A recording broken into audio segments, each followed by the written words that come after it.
మధ్యకాలంలో ఒక వ్యక్తి కువైట్ గురించి ఒక ఇంటర్వ్యూ ఇవ్వడం జరిగింది. ఆయన ఇచ్చిన ఇంటర్వ్యూ కొన్ని వీడియోలు కూడా సోషల్ మీడియాలో చాలా పెద్ద ఎత్తున వైరల్ అయ్యాయి. ఆ తర్వాత వచ్చేసి ఈ వీడియో గురించి ఒకసారి స్పందిస్తే బాగుంటుంది అనిపించింది.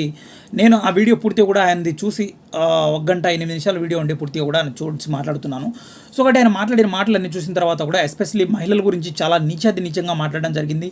అంతేకాదు కువైట్కి వచ్చిన వాళ్ళు ఎవరైనా కూడా ప్రతి ఒక్కరు కూడా కుక్కల్లాగా బానిసల్లాగా మన వాళ్ళు బతుకుతున్నారు అది అని చెప్పేసి ఇష్టానుసారంగా మాట్లాడాడు.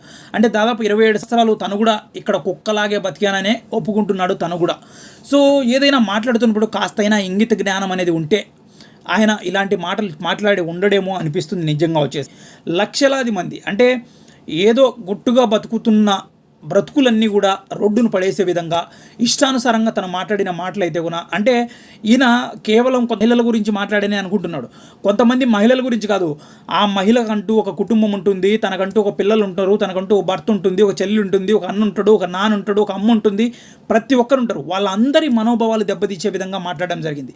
అంటే ఏదైనా ఎవరికైనా ఇక్కడ గల్ఫ్ దేశాలకు వస్తున్నారంటే వాళ్ళకేదో లక్షల కోట్లు ఉండి వాళ్ళు ఎవరు ఇక్కడికి తేరగా ఎవరు రారు. సో కాబట్టి ఇక్కడికి వచ్చేటప్పుడు వాళ్ళకి ఏదైనా సమస్య ఉంటేనో, ఎవరైనా ఆరోగ్యరీత్యా సరిగ్గా లేకపోతేనో, ఎవరికైనా వాళ్ళ కుటుంబంలో భర్త సరిగ్గా లేకపోతేనో, వాళ్ళకి ఏదైనా పిల్లల్ని చదివించుకోవాలంటేనో, వాళ్ళకున్న సమస్యలు ఆ పిల్లలు ఆ ఇల్లు కట్టుకుంటే బాగుంటుంది, ఆ పిల్లల భవిష్యత్తులు మారితే బాగుంటుంది, నా లైఫ్ ఎలాగో అయిపోయింది కానీ నా పిల్లల భవిష్యత్తు బంగారు భవిష్యత్తు బాటగా మార్చాలి అని చెప్పేసి వాళ్ళ కష్టంతో ఇంట్లో గొడవలు పడి మరి పుట్టిన బిడ్డలు చిన్న బిడ్డలు సహా 1 నెల 2 నెలలు పిల్లలను కూడా వదిలేసి ఇంటి దగ్గర వదిలేసి వచ్చిన మహిళలు ఎంతోమంది ఉన్నారు గల్ఫ్ దేశాలకు.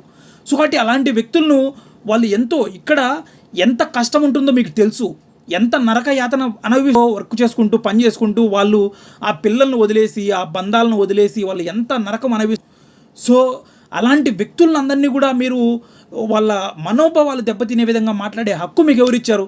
ఒక ఇంటర్వ్యూ, ఆ ఇంటర్వ్యూ ఏమవుతుంది? మీరు ఆ ఇంటర్వ్యూలో పూర్తిగా కూడా మీరు పోయిన తర్వాత ఆ ఇంటర్వ్యూలో మీకు సంబంధించింది మీరు గత 27 సంవత్సరాలుగా మీరు అక్కడ ఉన్నారని చెప్తున్నారు కదా, దాని గురించి పూర్తిగా కూడా కేవలం మీ యొక్క అనుభవాలను మీకు జరిగినట్టు ఆ తర్వాత చేసి మీరు ఇక్కడ వెలగబెట్టిన ఘనకార్యాలు, అదేవిధంగా ఎవరైనా కొత్త వారిని ఫ్రెషర్స్ను ఎవరైనా ఒకరికి వేస్తున్న ఆపాలి అది ఇదని అంటున్నారు కదా. సో ఒకటి దానికి సంబంధించి మీరు ఏదన్నా కొన్ని అడ్వైజ్ ఇచ్చింటే బాగుండు.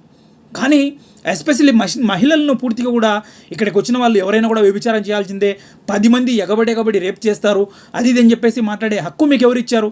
ఎన్ని కుటుంబాలు ఇలా బాధపడతాయి తెలుసా దీని గురించి? ఎవరైనా కుక్కల్లాగే బతకాలా అది ఇది అంటున్నాడు. ఎందుకు బతుకుతారు కుక్కల్లాగా? ప్రతి ఒక్కరికి రెస్పెక్ట్ అనేది ఉంటుంది.